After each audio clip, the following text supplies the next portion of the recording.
Do you remember everything that you put all of us through the last time you rode? You will not get on that bull. Well, then what are we going to do about Cody? I'm gonna be okay, Mom. $750,000 for first place. You got a better idea, I'm all ears. We've got some incredible news. The rodeo legend's gonna compete for the first time in years. Hello everyone, welcome back to JM Clips. I am Jarrett McIntyre, and today we are talking about the movie, The Last Rodeo. I'm fresh out of the theaters, literally looking at the theaters from the car here.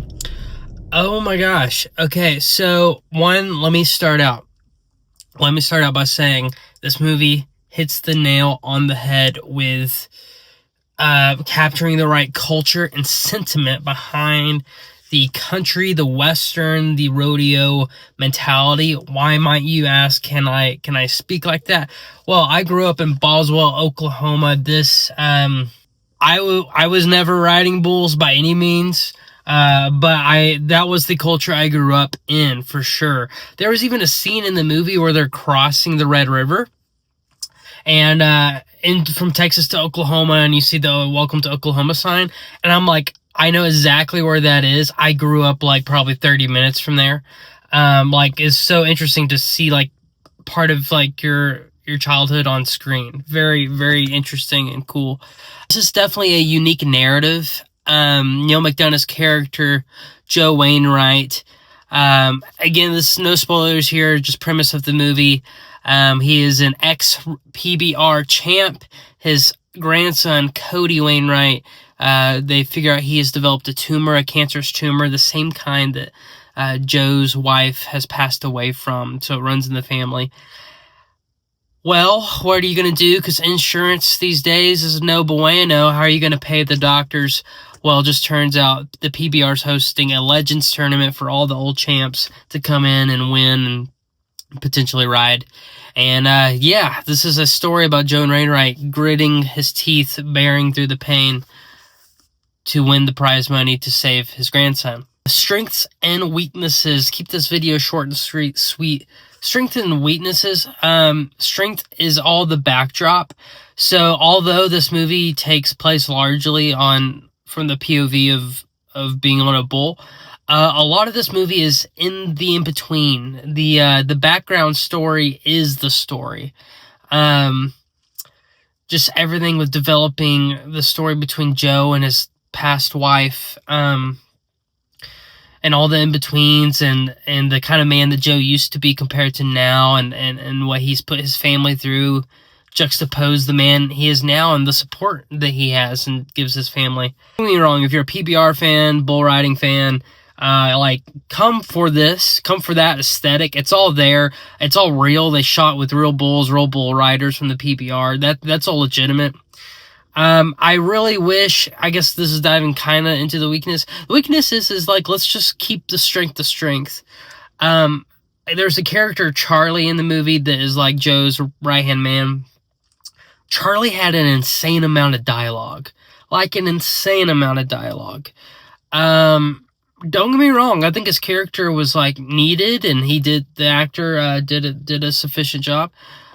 He had too much dialogue. Like there's a particular scene when they're on the road and Charlie's kind of letting Joe have it. Man, like you left me years ago. I needed a friend. That kind of spiel, and it kind of, the conversation segues into Joe and his wife, and too much of it was Charlie talking. There was a second where Joe's watching an old video of his wife, and he says, I haven't heard her voice in a long time, and he's a little teary-eyed. That got me a little bit, man. That was all legit. Why wasn't it 70% that and 30% Charlie letting him have it? It was the other way around.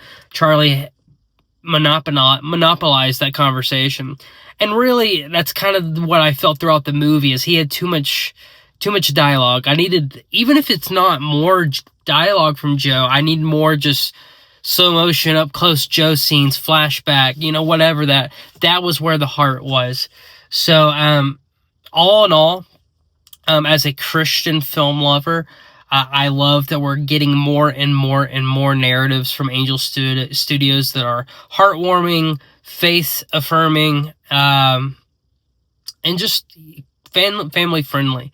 I saw in premieres Angel Studios has like theatrical releases coming out. This is June, coming out August, September, probably more than I don't know about. They're killing it. They're killing it. They're killing it. My only other comment on that is, don't get me wrong, not every Christian movie or made by Christian filmmakers has to be like spilling out of its guts the gospel message. Like this movie definitely didn't do that. It just that was like a backing. It was in the background, which is like fine. I think we need more faith kind of running on behind the scenes movies. I will say there were a couple of, there was just like an overall feeling of like, hey, faith is having a good sentiment about church and the Bible and God, and God was mentioned. Jesus was not mentioned. God was mentioned, and he wore a cross necklace at the end. They showed clips of Charlie reading his Bible. Jesus was not mentioned. Now, like, let's be clear. Angels has put out some animated movies, and they're about to put out another one where Jesus is the main character, literally. So, like, I'm not knocking Angel for that. I mean, again, this comes back down to the writers per se.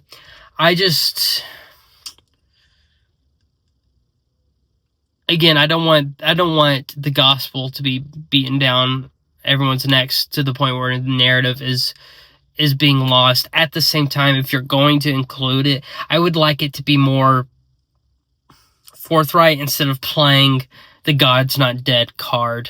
You know what I mean? Instead of playing the everything's peachy keen Christianese vibe. Let's get down, like, as much nitty-gritty as this movie got into with the actual narrative, like, let's just be honest about that with the faith stuff. If you're going to include it, don't let it monopolize the story, but, like, don't be afraid to say Jesus' name. Don't give false pretenses that the faith is only a sentiment, an emotional thing, And outright, did it do that? No, it didn't. This could just be me being over skeptical, but hey, I love the movie. Well worth the watch. Faith is there. The story, the PBR aesthetic, the culture, all there. Neil McDonough killed his part, and he looked bad to the bone. I'm not gonna lie, it was good. So that's my fresh out of the theater take. Let me know what you think in the comment section below. As always, go and watch more movies.